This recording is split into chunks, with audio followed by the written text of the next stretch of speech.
함께 기도하죠. 하나님 아버지 감사합니다. 이제 오후 늦은 시간에 저희가 다시 주의 말씀으로 돌아가서 그 말씀의 내용을 확인해 보려고 하는데 저희를 집중할 수 있도록 도와주시고 주의 성령께서 우리와 함께 하셔서 이 말씀을 이해하고 또 저희가 감동되며 또 하나님께 헌신하기를 다짐하는 그런 귀한 시간이 되도록 도와주시기를 하나님 간절히 기도합니다. 예수 그리스도의 이름으로 기도드렸습니다. 아멘. 여러분, 교회에 대해서 어떻게 생각하십니까? 오늘 아침에 성경 공부하시면서 우리 교회의 그 모습에 대해서 아마 많은 것들 서로 나누시고 얘기를 하셨을 거라고 생각합니다. 우리가 특별히 예수 그리스도 그분께서 교회를 향해서 무엇을 기대하고 계시고 무엇이 그분을 기쁘게 하는 것인지 또 무엇이 그분을 실망시키고 우리가 책망을 받을 수밖에 없는 것인지에 대해서 우리가 잠시 생각을 해보았습니다. 그런데 좀 더 이 시간에 우리가 살펴보고자 하는 것은 지금 이 교회가 이 땅에서 무엇을 해야 하는 것인가, 그 좀 더 본질적인 문제를 살펴보자는 것입니다. 첫 번째 강의 시간에 하늘에서는 지금이라는 주제로 지금 이 육안으로 볼 수 없는 이 하나님의 영원한 나라에서의 지금 현재 벌어지는 그 엄청난 사건을 우리가 잠시 살펴보았었습니다. 오늘 아침 두 번째 강의 시간에서는 땅에서는 지금이라고 해서 지금 이 세상의 이 현실을 돌아보았을 때 그 참담함, 그리고 그것이 이 하나님의 그 심판의 부분적인 심판의 그 결과라고 우리가 오늘 아침에 살펴본 것입니다. 그런 와중에서 이 세 번째 시간에는 이 교회는 지금 그런 그 세상 속에 살고 있는 이 교회가 과연 어떤 역할을 감당해야 할 것인가, 이 문제를 이 요한계시록 10장과 11장의 내용을 가지고 우리가 좀 깊이 생각해 보자 하는 것입니다. 잠시 아침에 살펴본 내용으로 돌아가 봐야 되겠죠. 6장과 7장에서 우리가 이 세상을 향한 하나님의 심판이 예수 그리스도를 통해서 이 땅에 진행되고 있는 상황을 우리가 성경 봉독하는 시간을 통해서 살펴보았습니다. 우리 직접 이 부분을 강의하지 않았지만 그 내용을 우리가 읽어본 것이죠. 그런데 거기에 보게 되면 그 7 인으로 봉해져 있는 두루마리의 그 인을 하나씩 떼어내면서 그 하나님의 이 심판의 실제 모습이 하나씩 그 드러나는 그 상징적인 방법으로 그것이 우리에게 설명이 되고 있었습니다. 그런데 6장에서는 보시면 이 6 인만 떼어내고 7째 인에 대해서는 언급이 없었습니다. 그렇죠?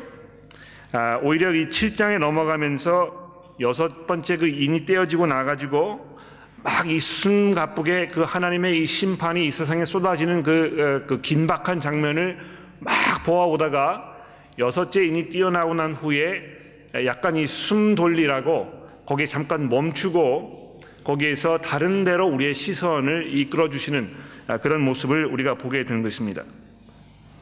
그래서 이 심판으로 정말 어지럽고 혼란스러운 이 세상과 대조해가지고 다시 이 우리들의 눈을 들어서 하나님의 그 백성의 모습, 그것을 집중하도록 이렇게 해놓은 것이죠. 7장을 보십시오. 이 7장 1절에 보시게 되면 이렇게 말씀이 있습니다. 이 일 후에, 이 6째 인이 뛰어난 후에 내가 네 천사가 땅 네 모퉁이에 선 것을 보니 땅의 사방의 바람을 붙잡아 바람으로 하여금 땅에나 바다에나 각종 나무에 불지 못하게 하더라.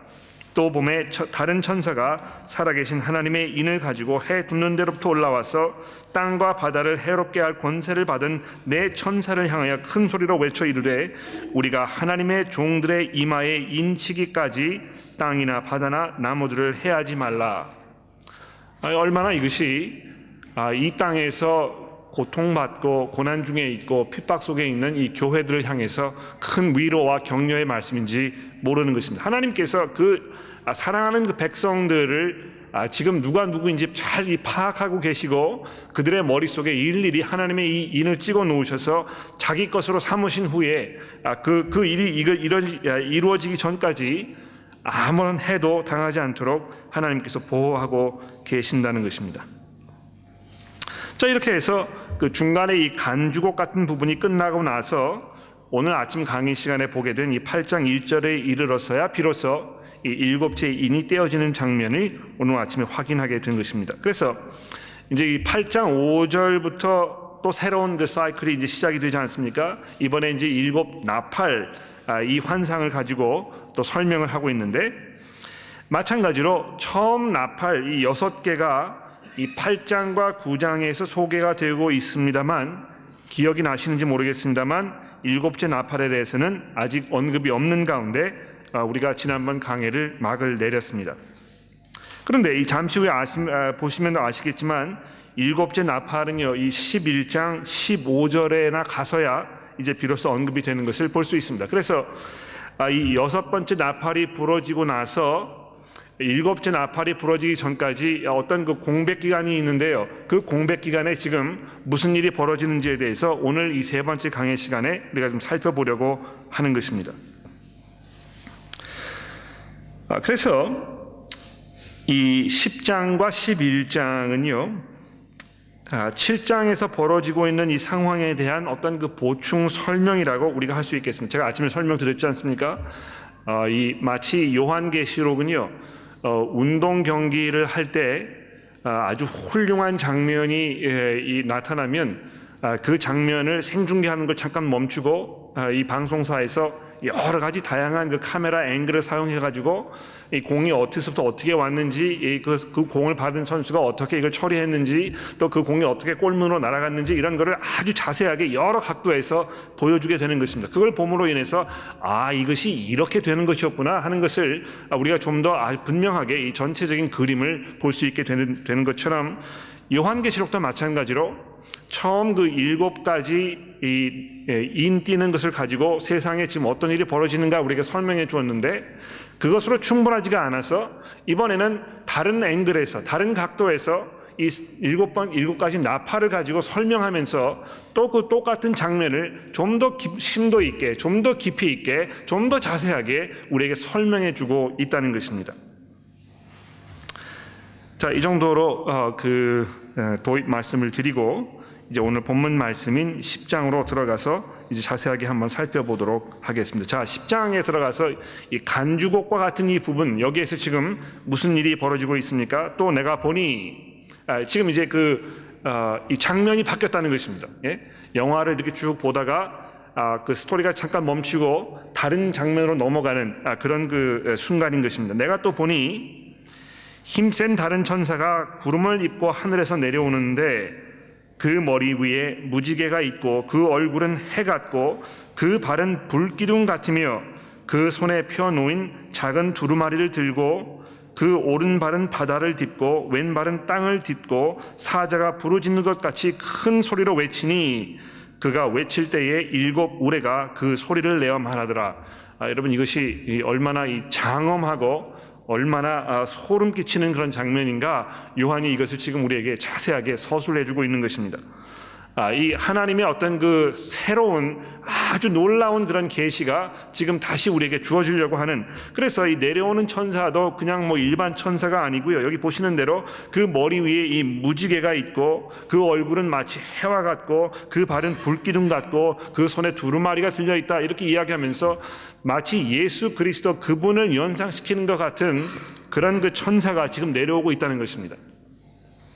그런데 정작 이분이 예수 그리스도 그분이라고 설명하지 아니하고 또 다른 천사라고 이렇게 이야기하고 있지 않습니까? 마치 어린 양께서 하나님의 보좌에서 이 두루마기를 집었던 것처럼 이 천사가 하나님으로부터 작은 두루마리를 지금 손에 받았다, 이렇게 말씀하고 있습니다. 자, 그런데 지금 요한이 이제 그 두루마기에 있는 것을 지금 막 들으려고 이 귀를 곤두세우고 말이죠, 신경을 거기 집중시키고 있는데 뭐라고 소리가 나고 있습니까? 7 우레가 말한 것을 인봉하고 기록하지 말라. 아마 이 요한계시록에서 처음으로 지금 하나님의 계시가 있었는데 그것을 기록하지 말라고, 그것을 사람들에게 알리지 말라고 이렇게 지금 막고 있는 것입니다. 지금 말씀하신 그 내용이 상당히 중요한 것은 분명합니다. 그냥 뭐 일반 천사가 가볍게 이야기한 것이 아니고 이런 엄청난 그런 그 존재, 이 천사가 내려와서 이야기한 것에서 아주 중대한 발표임에 분명합니다만, 그것을 즉각 공표하라고 이렇게 이야기하지 않은 것입니다. 왜 그랬을까요? 그 내용이 무엇인지에 대해서 잠시 후에 우리가 살펴보겠습니다만, 한 가지 분명한 것이 있습니다. 이 5절 말씀에 보시게 되면 뭐라고 되어 있습니까? 이제 곧 하나님의 복음이 약속하고 있는 모든 것들이 완성될 것이다 하는 그 약속입니다. 5절 말씀에 보십시오. 내가 본 바 바다와 땅을 밟고 서 있는 천사가 하늘을 향하여 오른손을 들고 세세토록 살아계시니 곧 하늘과 그 가운데 있는 물건이며 땅과 그 가운데 있는 물건이며 바다와 그 가운데 있는 물건을 창조하신 이를 가리켜 맹세하여 이르되 지체하지 아니하리니 일곱 천사가 소리를 내는 날 그의 나팔을 불려고 할 때에 하나님이 그의 종 선지자들에게 전하신 복음과 같이 하나님의 그 비밀이 이루어지리라 하더라. 이제 일곱째 나팔 이 불날이 정말 멀지 않았다는 것입니다. 이제 그게 불러지기만 하면 이 하나님의 그 모든 비밀 이것이 이제 이루어지게 될 것이라는 것입니다. 어떤 면에서 지금 우리가 살고 있는 이 시대에 이것을 아주 간결하게 우리에게 설명해 주고 있는 것 같아요. 아직 일곱째 나팔이 부르지 않았다는 것입니다. 이 최종적인 하나님의 그 마지막 심판 순간을 우리가 기다리고 있다는 것입니다. 그런데 그 기간 동안에 우리가 알지 못하는 것들이 있는 것이에요. 그렇지 않습니까? 이 하나님께서 모든 것들을 다 이미 드러내 놓으신 것이 아니고 그때 마지막 순간에 가서 이제 우리가 비로소 알게 될 그러한 내용들이 분명히 있다는 것입니다. 자, 그러면서 이 선지자들에게 전하신 복음과 같이 하나님의 그 비밀이 모두 이루어질 것이다 하는 이 부분을 우리가 조금 더 생각해 봅시다. 어떤 면에서 그 다음 부분에 나오는 이 장면은 이 하나님의 그 비밀, 지금 이야기하지 말라고 했던 그 비밀이 무엇인지에 대해서 우리에게 잠시 어떤 그 암시적인 내용을 설명해 주고 있는 거 볼 수 있습니다. 8절에 보십시오. 하늘에서 나서 내게 들리던 음성이 또 내게 말하여 이르되 내가 가서 바다와 땅을 밟고 서 있는 천사의 손에 펴 있는 두루마기를 가지라 하기로. 자, 이 두루마기를 이제 요한이 받아들게 되었습니다. 어린 양께서 하나님의 보좌에 나아가셔서 하나님의 손으로부터 그 두루마기를 주셔가지고 그것을 펼치셨을 때 그것을 통해서 이 하늘의 하나님의 이 세상의 하나님의 그 심판이 시작되는 그 장면을 우리가 5장에서 보지 않았습니까? 그런데 지금 하늘에서 내려온 그 천사가 주고 있는 그 두루마기 이것을 요한이 지금 받았다는 것입니다.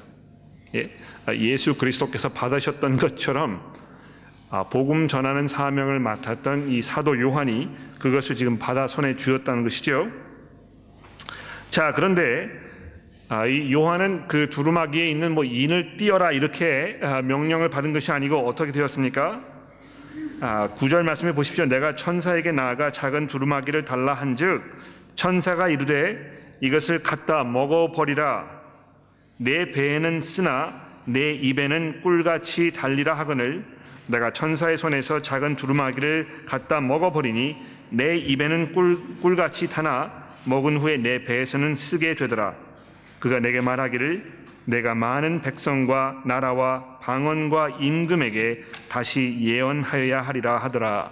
자, 이렇게 계속 스토리가 전개가 되고 있습니다. 여기 몇 가지 중요한 주목할 사건들이 있습니다. 이미 말씀드린 대로 이 요한이 천사에게 두루마리를 받는 그 장면은 마치 예수 그리스도께서 하나님의 그 비밀, 하나님의 그 계획, 하나님의 그 목적 이것을 실행시키시기 위해서 이 하나님께로부터 이 두루마리를 받는 그 장면을 연상시킨다는 것입니다. 두 번째로 하나님의 계획이 예수 그리스도의 그 권세를 통해서 이 땅에 실현될 것인데요. 그것이 어떤 면에서 이 작은 규모로 사도들의 손에 의해서 구체화될 것이라는 것을 암시하고 있다는 것입니다. 복음 전하는 자들의 그 복음 증거를 통해서 하나님의 그 계획이 이 땅에 완성될 것이라는 것입니다. 이 두루마기를 마치 받는 것은요, 하나님께로부터 다시 그 임무를 수여받는 그 수여식과 같은 그런 장면이라고 생각하시면 되겠습니다. 자, 그런데 요한이 그 두루마기를 먹으라는 명령을 받았고 그것이 쓰기도 하고 달기도 할 것이라는 이 설명을 듣는데 왜 그런 것입니까? 왜 그럴까요? 왜 하나님의 하시는 그 말씀, 하시려고 하는 그 말씀을 요한이 받아 먹었을 때 그것이 쓰기도 하고 달기도 할 것일까요? 부분적인 설명이 11장에 설명이 되고 있습니다. 그가 내게 말하기를 내가 많은 백성과 나라와 방언과 임금에게 다시 예언하여야 하리라. 하나님의 말씀이 정말 달고 오묘한 그 말씀임에 분명합니다. 여러분들도 요한계시록을 읽으시면서 또 성경의 여러 군데를 차근차근 읽으시면서 아마 그런 경험을 많이 하셨을 거예요. 그래서 그런 찬송도 있지 않습니까? 이 달고 오묘한 하나님의 말씀이라고 이야기하는 것입니다. 그러나 이 하나님의 말씀이요 얼마나 이 쓴맛을 우리에게 보게 하는지 모릅니다. 어떤 면에서 그 쓴맛은 그 말씀이 우리의 이 심령과 골수를 쪼개고 관통시켜서 우리의 이 치부를 드러내고 우리가 회개해야 할 것들을 드러내기 때문에 그러한 면도 분명히 있습니다만, 동시에 복음 전하는 자들이요 그 하나님의 말씀으로 인해서 견디어야 하는 그 고통과 고난과 그 수고가 엄청나다는 것입니다. 그래서 이 11장으로 넘어가게 되면서 그 부분에 대해서 하나님께서 요한에게 이런 방식으로 지금 계시하고 계십니다. 한번 볼까요? 11장에 보십시오. 또 내게 지팡이 같은 갈대를 주며 말하기를 일어나서 하나님의 성전과 제단과 그 안에서 경배하는 자들을 측량하되 성전 바깥 마당은 측량하지 말고 그냥 두라. 이것은 이방인에게 주었은즉 그들이 거룩한 성을 42달 동안 짓밟으리라. 내가 나의 두 증인에게 권세를 주리니 그들이 굵은 베옷을 입고 1260일을 예언하리라 되어 있습니다. 자, 여기도 보시게 되면 하나님께서 지금 이 세상 사람들을 딱 둘로 아주 분명하게 구분하는 것을 볼 수 있습니다. 그렇지 않습니까? 여기 그 하나님의 성전과 그 제단 그리고 그 안에서 경배하는 자들이 있는가 하면 성전 바깥 마당에서 이 성전 안에 들어가지 못하고 그냥 그 주위를 맴도는 그런 사람들이 있다는 것입니다. 이 이방인들이라는 것이죠. 그래서 이 하나님의 백성들과 이방인들이 아주 분명하게 구별이 되어 있는데 하나님께서 이들을 대하는 방식도 다릅니다. 일어나서 하나님의 성전과 제단과 그 안에 있는 경배하는 자들을 측량하라. 잘 재보라는 것입니다. 왜 재라고 하는 것일까요? 한 사람도 잊어버리지 않게 하기 위해서 누가 누구인지 아주 분명하게 이름을 분명히 밝히고 그가 지금 어디에 있는지 정확하게 이 그 목록을 잘 만들어 놓으라는 것입니다. 그러나 성전 바깥 마당은 측량하지 말고 그것을 이방인에게 주었은즉 그들이 거룩한 성을 42달 동안 짓밟으리라. 여러분 42달이 얼마일까요? 빨리 계산해 보십시오. 3년 반입니다. 그렇죠? 제가 아침에 나눠드린 용지에 보시면 3과 2분의 1 그 의미에 대해서 제가 잠깐 설명을 드려놓은 것이 있는데 3과 2분의 1은 7의 절반 아닙니까? 그렇죠? 7은 이 완전함을 말하는 것이고 completion 이걸 이제 이야기하는 것인데 3과 2분의 1이라는 것은 그 절반밖에 안 되는 것입니다. 아주 짧은 것이라는 것입니다. 충분하지 않고 한정되어 있고 절반밖에 되지 않는 그런 의미를 말하는 것입니다. 하나님께서 이방인들에게 이 땅에서 지금 자기들 마음대로 막 놀고 다니도록 내버려 두셨다는 것입니다. 그들 뭘 하든지 상관하지 않으신다는 것이 어떤 면에서 그들이 42달 동안 정말 그 거룩한 성을 짓밟고 난리를 칠 것이지만 어떻게 하겠다고요? 그 가운데에서 나의 두 증인에게 권세를 주리니 그들이 굵은 베옷을 입고 1260일을 예언하리라. 빨리 계산해 보십시오. 1260일이면 얼마입니까? 3년 반입니다. 3년 반.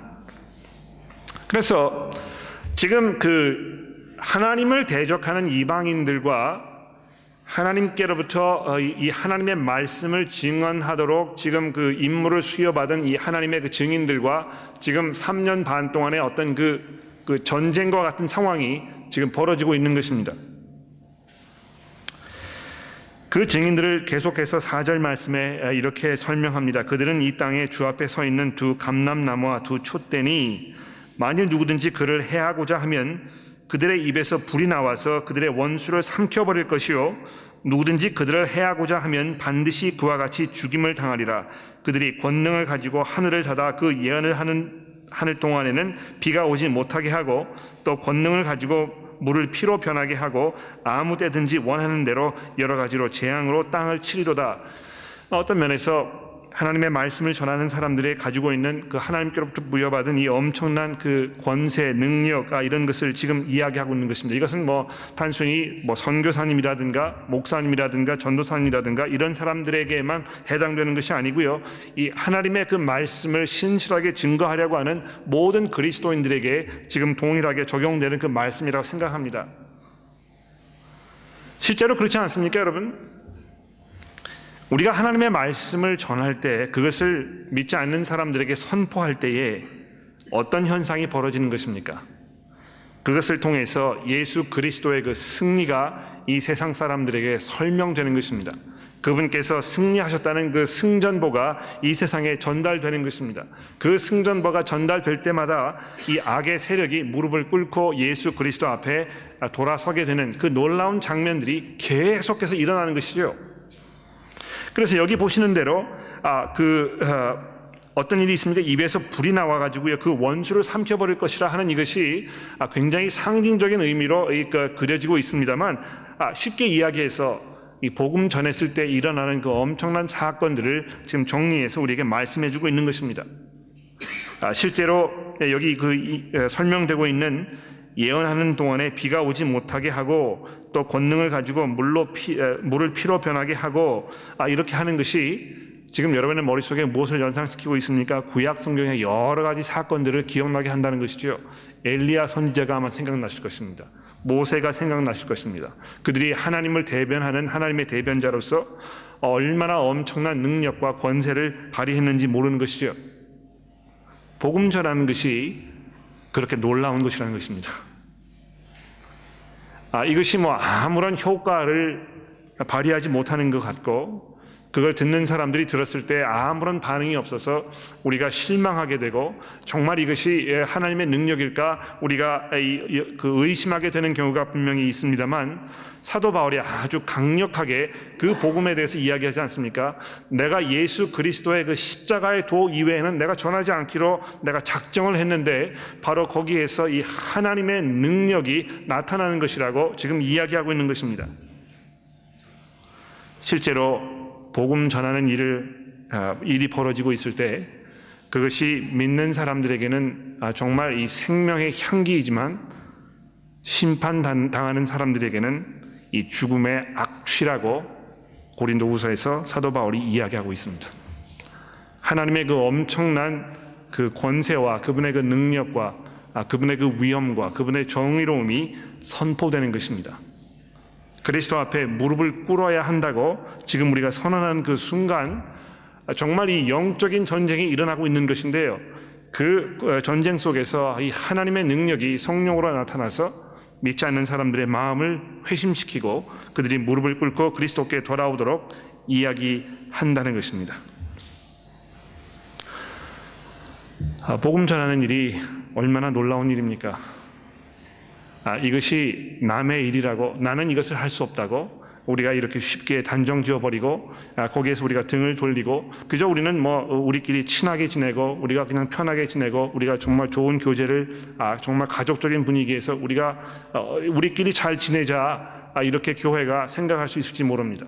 그래서 외부에서 누가 들어와도 반기지도 않고 그 사람의 관심도 보이지 않고 그냥 친하게 지내는 사람들끼리만 계속해서 식탁 교제하고 어딜 놀러 가도 그 사람들끼리만 가고 이런 그 현상들이 교회 안에서 쉽게 일어날 수 있다는 것이죠. 이 교회의 본질, 복음의 능력, 하나님께서 이 땅에서 하고자 하시는 그것에 대한 아무런 개념이 없는 것입니다.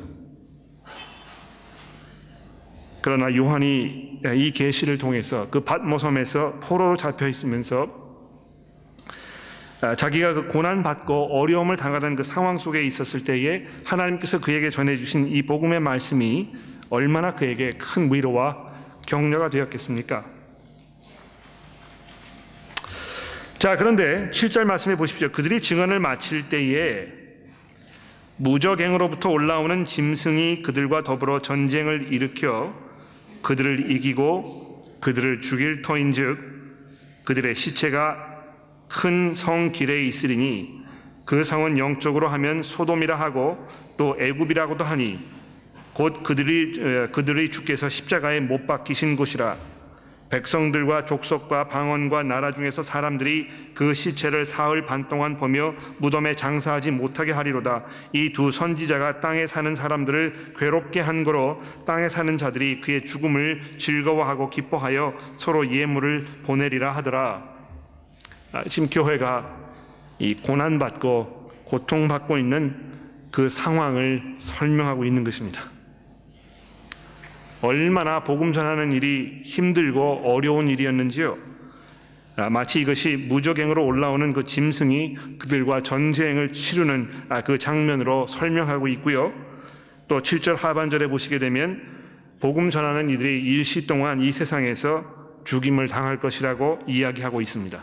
그러면서 그들의 죽음만을 이야기하는 것이 아니고 예수 그리스도 그분께서도 이 땅에 오셨을 때 십자가 위에 못 박히셨다고 이야기합니다. 얼마나 이 세상 사람들이 복음 전하는 것을 싫어하고 증오하고 또 복음 전하는 자들을 미워하는지요.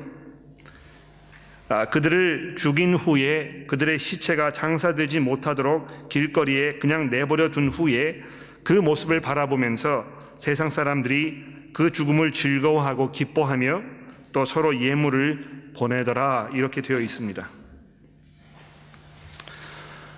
여러분 그 ABC 프로그램에 나오는 그 Q&A라는 프로그램 보시는 분 계십니까? 월요일날 저녁에 이제 9시 반이면 그 Q&A라는 그 프로그램이 이제 ABC에서 벌어지고 있는 방송이 되는데요.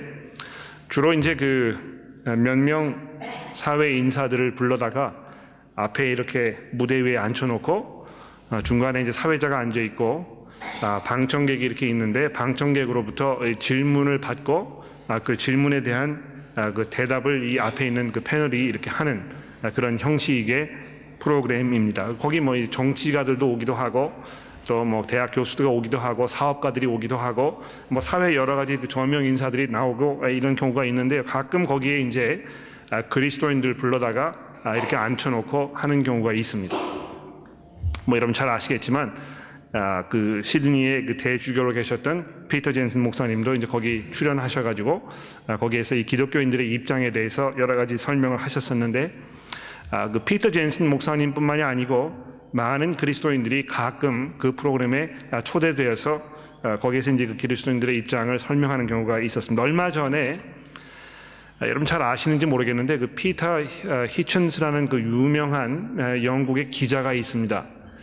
그 텔레그래프라든지 뭐 이런데 그 인디펜던트 이런데 그 많은 그 기사를 기고하는 그 정치 기자인데요. 이 피터 히천슨이라는 사람이 그 유명한 이유가 또 한 가지 있습니다. 피터 히천슨의 그 형 되는 분이 크리스토퍼 히천슨이라고 해가지고 뭐 아주 골수 분자 그 반기독교 운동을 벌이던 그 사람입니다. 그 사람이 얼마나 이 그리스도인들을 혐오하고 또 무신론을 주장했었는지 그가 마지막 암으로 세상을 떠나는 그 순간까지 끝까지 자기의 입장을 버리지 아니하고 많은 사람들에게 뭐 어떤 경우에는 큰 감동이라고 얘기할 수 있겠고 어떤 사람들에게는 큰 실망을 안겨주고 세상을 떠났었습니다. 그의 입장, 그 사람의 그 생각이 얼마나 이 대중적으로 잘 알려져 있는지 모릅니다. 그런데 놀랍게도요, 그런 형을 둔 이 동생은 정말 신실한 이 성경의 그 권위를 인정하고 그리스도의 이 그 능력을 고백하는 그런 신실한 그리스도인인데요. 그가 그 프로그램에 나와가지고 얼마나 문매를 맞았는지 모릅니다. 거의 뭐 그 요한계시록이 지금 이야기하고 있는 것과 같은 정말 그 돌이 날아가지 않았을 뿐이지 정말 이 쏟아붓는 그 독설 이것이 그 프로그램을 듣고 있는 프로그램을 방송을 시청하고 있는 저도 제 마음속에 이 빛으로 와서 꽂히는 그런 그 프로그램이었다는 것입니다. 1시간 동안 그게 진행되고 있는데 계속해서 이 초대되어 있는 모든 패널 이 5명의 사람이 그 사람을 집중적으로 공격하고 또 거기 공교롭게도 그 프로그램은 오페라 하우스에서 진행이 됐거든요. 오페라 하우스에 뭐 3,500명이나 되는 그 객석에 꽉 사람들이 들어차 있는데 고맙습니다. Thank you very much. Thank you. 하는 질문마다 그리스도인들의 입장을 공격하고 그 다음에 그 신랄하게 비판하는 그런 자리였던 것입니다. 근데 그 프로그램이 다 끝나고 나서 사회자가 거기에 있던 사람들에게 인류 역사상 그 인간들이 생각해내었던 우리 인간들이 가지고 있는 그 아이디어들 중에 가장 위험한 생각 하나가 있다면 무엇이라고 생각하느냐? 그것으로 그 프로그램의 마지막을 마쳤습니다. 거기 뭐 이제 여러 사람이 이렇게 있었는데요. 주메인 그리어라는 그 여성 해방 운동가 아주 유명한 사람인데 그 사람이 등장해서 뭐 쓸데없는 이야기 뭐 이렇게 이야기하고 뭘 얘기했는지 기억도 나지 않아요. 저는 그 사람 무슨 얘기했는지. 그다음에 미국에서 온 그 존 세비지라는 그 동성 연애를 그 연애 운동을 하는 그 사람이 있었습니다. 그 사람은 무슨 이야기를 했는지 아십니까? 너무 세상에 인구가 많기 때문에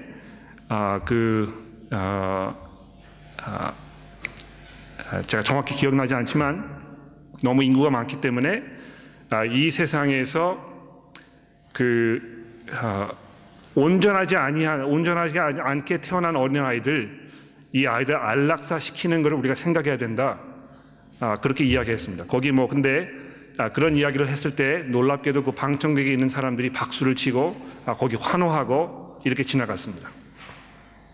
맨 마지막으로 피터 히춘슨 이분에게 당신은 어떻게 생각하느냐고 이렇게 물었는데요. 그분이 주저하지 아니하고 이렇게 이야기한 것입니다. 인간에게 주어진 가장 위험한 생각은 예수 그리스도 그분이 하나님의 아들이시고 그리고 그분에게 순종하는 것이 우리에게 가장 중요한 아이디어라고 아주 강력하게 내뱉은 것입니다. 그런데요, 그 프로그램이 방송이 되고 나서 이 Q&A 웹사이트에 얼마만큼의 그 코멘트가 올라가는지 아십니까? 1시간 동안 무려 5,000개의 코멘트가 올라갔습니다. 그 5,000개 코멘트의 대부분의 내용은 ABC에서 제발 이런 사람 방송에 내보내지 말라고 이렇게 그 컴플레인하는 방송이 그 코멘트가 계속 쉬지 않고 올라갔던 것입니다. 우리가 지금 그런 사회에 살고 있는 것입니다. 복음 전하는 사람들을 증오하고 또 그 사람들의 입을 어떻게 해서든지 막으려고 하는 그런 사회 속에 우리가 살고 있는 것입니다. 얼마나 이것이 우리에게 그 디스커리지가 되고 우리를 그 길을 꺾는 그런 사회적인 분위기고 현상인지 모릅니다. 그런데 보십시오. 11절에 보시게 되면 계속해서 이렇게 말씀이 전개되고 있습니다. 3일 반 후에 하나님께로부터 생기가 그들 속에 들어가매 그들이 발로 일어나 구경하는 자들이 크게 두려워하더라. 하늘로부터 큰 음성이 있어 이리로 올라함을 듣고 구름을 타고 하늘로 올라가니 그들의 원수들도 그들을 구경하더라. 그때 큰 지진이 나서 성의 10분의 1이 무너지고 지진에 죽은 사람들이 7천이더라. 그 남은 자들이 두려워하여 영광을 하나님께 돌리더라. 둘째 화는 지나갔으나 보라 셋째 화가 속히 이르는도다. 하나님께서 이 복음 전하는 사람들이 당한 그 어려움을 끝까지 그냥 내버려 두지 아니하시고 그들을 회복시키실 것이라는 것입니다. 그들을 다시 불러 일으키셔서 하나님의 그 보좌 옆으로 인도하실 것이라는 것입니다. 복음 전하는 일이 이만큼 하나님에게 정말 중대한 일이고 우리가 거기에 헌신할 필요가 있는 그런 일이라는 것이죠. 자, 그런 일이 있고 나서 이제 비로소 15절에 가서야 7번째 나팔 소리가 들리는 것을 보게 됩니다. 7째 천사가 나팔을 불매 하늘에 큰 음성들이 나서 이르되 세상 나라가 우리 주와 그리스도의 나라가 되어 그가 세세토록 왕노릇 하시리로니 하나님 앞에서 자기 보좌에 앉아 있던 24장로가 엎드려 얼굴을 땅에 대고 하나님께 경배하여 이르되 감사하옵나니 옛적에도 계셨고 지금도 계신 주 하나님 곧 전능하신 이여 친히 큰 권능을 잡으시고 왕노릇 하시도다. 이방들이 분노하며 주의 진노가 내려 죽은 자들을 심판하시며 종 선지자들과 성도들과 또 작은 자든지 큰 자든지 주의 이름을 경외하는 자들에게 상 주시며 또 땅을 망하게 하는 자들을 멸망시키실 때소로이다 하더라. 이에 하늘에 있는 하나님의 성전이 열리니 성전 안에서 하나님의 연합궤가 보이며 또 번개와 음성들과 우레와 지진과 큰 우박이 있더라. 이렇게 하면서 이 하나님의 그 최종적인 승리가 지금 세상에 선포되고 있는 것입니다. 하나님의 그 성전이 열렸다고 이야기합니다. 그리고 그 안에 있는 하나님의 언약궤가 있고 거기에서 하나님의 이 엄청난 음성들과 우레와 지진들과 우박들이 이 세상을 뒤집어 엎었다고 요한이 기록하고 있습니다. 이 땅에서 교회가 해야 할 일은 무엇입니까? 복음을 전하는 것입니다. 예수 그리스도를 믿지 않는 사람들에게 그리스도께서 승리하신 분이고 그분의 손 안에 하나님의 모든 권세와 권능이 주어져 있는가 하면 그분의 손을 통해서 이 세상이 결단 날 것이라는 것을 지금 우리가 선포해야 하는 그 입장에 있는 것입니다. 그분께 돌아서지 아니하면 지금 이 요한계시록이 설명하고 있는 이 엄청난 하나님의 그 분노의 진노의 잔이 바로 당신의 머릿속에 부어 엎어질 것이라고 우리가 선포하는 것이 우리의 책임인 것입니다. 이것은 빠져나갈 어떤 다른 구멍이 있는 것이 아니고 이것이 엄청난 희생과 엄청난 대가를 우리에게 요구하는 그런 일임에 분명합니다. 그래서 우리가 이거 잘 하지 않으려고 하고 어떻게 해서든지 복음 전하는 일 대신에 그거 대체할 수 있는 다른 일을 교회가 자꾸 생각해내는 것입니다. 복음 전하는 일을 하면 사람들이 증오하고 분노하고 입을 닥치라고 하니까 교회에서 자꾸 뭘 하는 것입니까? 이웃 돕기 운동, 예? 불쌍한 사람들 먹여주는 운동, 여기에만 자꾸 집중하는 것이죠. 불쌍한 사람들을 먹여주고 불의 돕기 하는 운동하는 거 굉장히 좋은 일이고 중요한 일입니다. 우리가 그리스도인으로서 어려운 상황 속에 있는 사람들을 돌아보지 아니하고 그들의 그 필요를 우리가 무관심으로 대한다면 우리가 그리스도인의 그 도리를 다한다고 얘기할 수 없을 것입니다. 그런데 문제는 뭐냐 하면 복음 전하는 일은 하지 아니하고 복음 전하는 일 대신에 그것으로 모든 것을 대체해 버리는 것입니다. 제가 굉장히 안타깝게 생각한 것 중에 하나는 뭐냐 하면 그 한겨레 신문에 그 종교난이 있어가지고요. 거기에 가끔 교회의 이야기를 소개하는데요. 이 한겨레 신문이 어떤 그 특정한 그 정치적 성향을 띠고 있기 때문에 뭐 보도하는 교회의 모습도 그쪽으로 계속해서 보도하는 걸 제가 볼 수 있는데 어떤 교회를 지명해서 이야기하냐면 사회봉사 열심히 하는 교회를 얘기하는 것입니다. 그런데 그 기사에는 그 교회를 담임하는 그 목사님이 아주 자신 있게 환한 얼굴로 나오셔가지고 우리는 예수 믿으라고 얘기하지 않습니다. 우리가 할 일은 예수 믿으라고 사람들에게 이야기하는 것이 아니고 그저 불쌍한 사람들에게 우리가 가지고 있는 이 재물들을 나누어 주는 것이 우리 교회의 기본적인 역할이라고 생각합니다. 많은 사람들이 거기에 공감하고 박수 쳐주고 정말 좋은 교회라고 정말 세상에 있는 모든 교회들이 그런 모습으로 갔으면 좋겠다고 거기에 많은 코멘트들이 올라가는 것을 제가 살펴보게 되었습니다. 얼마나 이것이 우리에게 어트랙티브하고 정말 우리도 좀 그랬으면 좋겠다 이렇게 생각하게 만드는지 모릅니다. 왜 그렇습니까? 그렇게 하게 되면 물론 뭐 물질적으로 우리가 희생해야 하는 것입니다만 그 이상 치러야 할 다른 대가는 없습니다. 믿지 않는 사람들이 이 불쌍한 사람들에게 먹을 것을 남겨주는 교회를 바라보면서 그 하지 말라고 하는 교회를 제가 본 적이 없어요. 애쉬필드에도 보면 그거 하는 교회가 있는데요. 그 교회의 목사님은 이 호주 사회에서도 저명 인사입니다. 얼마나 많은 방송국들, 라디오 방송국, 신문 기자들 그 목사님 찾아가 가지고 하고 있는 그 일에 대해서 이 신문에 보도하고 방송하는지 모르는 것이죠. 그러나 그 목사님 제가 개인적으로 아는 분인데요, 복음 전하지 않습니다. 한마디도 이 죄의 문제에 대해서 이야기하지 않습니다. 하나님의 심판에 대해서 이야기하지 않는 것입니다. 그런 거 이야기해봤자 사람들에게 먹혀 들어가지도 않고 또 사람들이 듣지도 않을 것이기 때문에 그런 거 얘기하지 말고 우리가 사랑을 나눠주자. 그러나 여러분, 그것은 사랑을 나눠주는 것이 아닙니다. 오히려 그것은 하나님의 심판이 지금 그들의 머리 위에 지금 쏟아 부어질 그 상황에 있는데요, 그것을 그 눈가림하고 다른 데로 시선을 옮기라고 지금 그들에게 향해서 최악의 선택을 하라고 독려하고 있는 것입니다. 여러분과 저는 복음 전하는 일에 헌신된 그 교회가 되어야 할 것입니다. 저희 교회가 그 일을 잘 감당하고 있습니까? 저희 교회가 정말 믿지 않는 사람들에게 복음을 소개해서 그들이 그리스도 앞에 무릎을 꿇게 하도록 우리가 최선의 노력을 다하고 있는 것입니까? 지난 3, 4년 동안 저희 교회를 통해서 예수 믿게 된 사람이 몇 명이나 있는지 아십니까? 몇 명이나 될까요?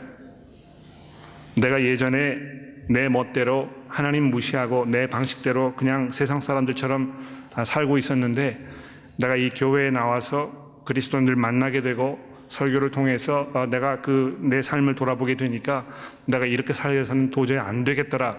내가 이제 회개하고 그리스도께 돌아서서 내가 새로운 방향으로 살아야 되겠다고 결정하신 분들이 저희 교회 몇 명이나 될까요? 생각나는 분 계시면 한번 얘기해 보시겠습니까? 그런 분의 이름이 생각나면?